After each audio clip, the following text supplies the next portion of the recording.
Во време кога семејствата едва и вразуваат крај со крај, кога трошоците за живот постојано растат, локалната власт повторно им става нов товар на грбот на граѓаните, обвинија денеска на пресконференција од советничката група на СДСМ Штип. На денешната седница на Совет на општина Штип, мнозинството во Советот на општина Штип, предводено од ВМРО ДПМН, донесе нова одлука со која се удира врз џебот на граѓаните.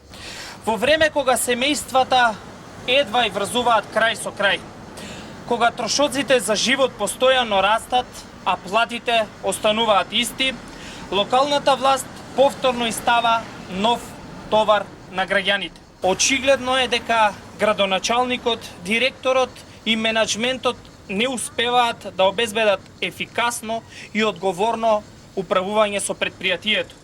Наместо одговорност за лошото работење, товарот повторно се префрла врз граѓаните.